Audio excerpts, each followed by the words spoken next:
Adam Silver told Yahoo Sports that the NBA has spoken to Raptors superfan Drake about toning down his interactions on the sideline. Drake made headlines for his antics, including rubbing Toronto head coach's Nick Nurse's shoulders during the Eastern Conference Finals. Just had to, calm him down. Silver said, quote, "I think Drake understands as excited as he is and as appreciative we are of his support that there's got to be lines drawn." So, Shannon, do you expect Drake to tone it down like he did Game 6? What do you say? What did the commissioner say, Skip Bayless? Drawn. Yes. So I expect him to be more like Game 6 as opposed to Game 4. That's what my expectations are. Because clearly there has to be a line. And he crossed them. You know it. You thought that was acceptable behavior. How could you? And you know what? As uptight as you are about everything. And now all of a sudden, Drake out there doing cartwheels on the sideline. You're like, well, that's fine. I mean, he's a fan. He's excited. I like Drake. I like Drake too, but I don't like him cutting up like that. Really? So now that we have an understanding of what the expectations are of all our guests, fans alike, behave. Did he run on the floor and steal the ball? There are lines. No. There are lines, Skip. We live in a world that has walls. Yep. We live in a world that has lines, and they've been drawn. So don't cross those lines, Drake. Interesting. So I expect more of Game 4. I expect more of last year's playoffs because I think Drake, just silly me, I think he's about as valuable as number 2 is to Toronto. Whatever. He can't really put no ball in the basket. He is bringing mystique to that arena. No, he's not. He is bringing presence. He is a superstar entertainer, and he entertains wildly successfully. Yeah, I get all that, Skip, but he was just, hold up. Wasn't he on the sideline the last 2 years when they got swept? Okay. But I love this quote from Norman Powell yesterday, and I got to read it. Okay. Allow me to read this. This is Norman Powell on Drake. He said, "I like having Drake on the sideline. He's a great supporter. It's kind of funny how much his love and passion for the game and for the team really affected our opponents. It worked.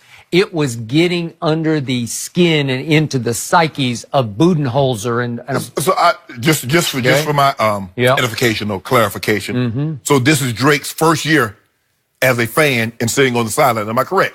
Nope. So all those years he was sitting there. So when they got swept, what was the impact then? They got swept twice. But Norman Powell concluded yesterday. Interesting. It's probably bothering them a little bit, but he's staying within the rules. He is staying within the rules. If he stayed within the rules, the commissioner would have never had a conversation with him.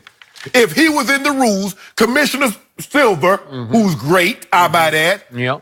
Right now, he's the hottest commissioner going right now because he gets it. Okay, I'll give you that. If everything was in the boundaries, there was no need to have no conversation. Who has a conversation when there's no need to have a conversation? I'm sure I told you this was coming from the commissioner. I know I just wanted to warn him to stay within sort of shouting distance of your seat. Why do I need to can't venture too far to the left or the right. You don't need to warn me about anything. We don't need to have a conversation if I'm doing nothing wrong. Okay. I never got called to the only time I got in trouble when I did something wrong, I had to stand in the corner, had to have my desk outside, had to go see the principal. I've been there and done that. Teacher telling me, talking about, Shannon, be quiet. Talk when you get home. I said, well, Granny told me to talk when I got to school. I guess you lost this one. Get in the hall. Well, okay, whatever. But Skip, baby, you know he crossed the line. All that rubbing the coach's shoulder. Really, Skip? I enjoyed it, actually. I think Jenny really enjoyed it.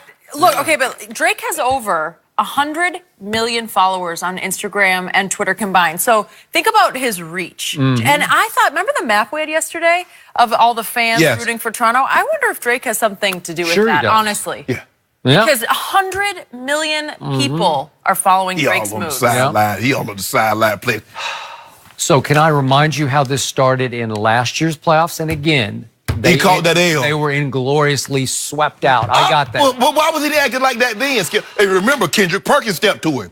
You remember Kendrick Perk stepped to him. Can we see that? Yeah, Perk stepped to him and said, what's up? What's good with you, bro? There we go.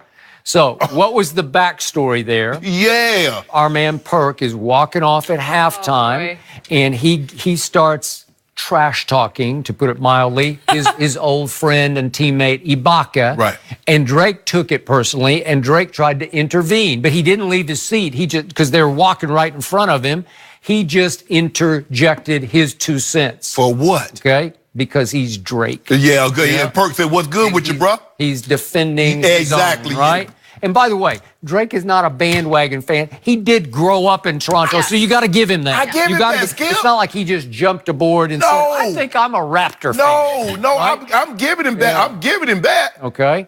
So then what happened after that? It escalates, and after the game, Drake runs up the tunnel and he's shouting obscenities at the Cleveland locker room, and he even went so far as to question Kendrick's, I'm just going to have to leave it at this, question his manhood.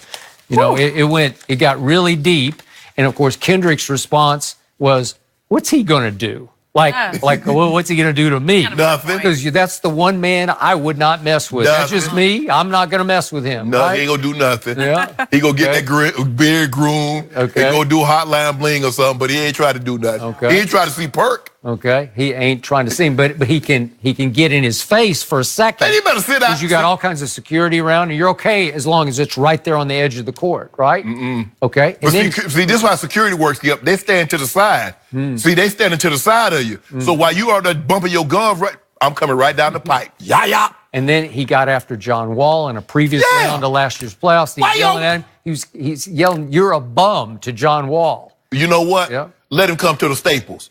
I'm going to be front row. Oh, you'll be there? I'm going to be up on stage. I'm going to be in the corner stage. Really? You trash. You ain't Tupac. You ain't Biggie. Well, that's a fact. You ain't Jay-Z. Okay. Why you bumping up Drake? Well, those are all does, right? They're just like, Well, I'm just saying. obvious. Hold on. I'm a fan. Yeah. I'm having a good time. That's what we do, right? Okay. But I think he's getting under John Wall's skin. You think I'm going to get up under his skin if I'm up on stage? Maybe. You could try, but you're not going to be there tonight, and he is. And I got to... Steph Curry got old Chef Steph got that. You know what? I think he will try to get inside the heads of the Warriors.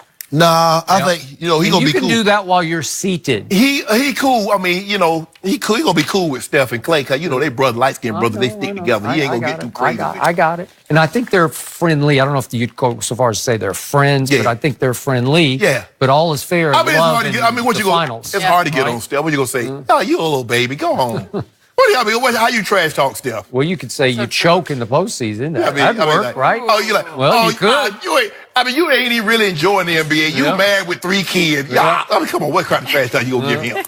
I wonder if we could ever trash talk De'Aaron Fox. You think he's so? about to be right here. We actually have a very special guest joining us in studio. Here he is. Kings point guard, De'Aaron Fox. So good to have you with us. Oh, bro. He's going to give us his take on the finals coming up next. Taller than I thought. How are you? Just a little bit. See you.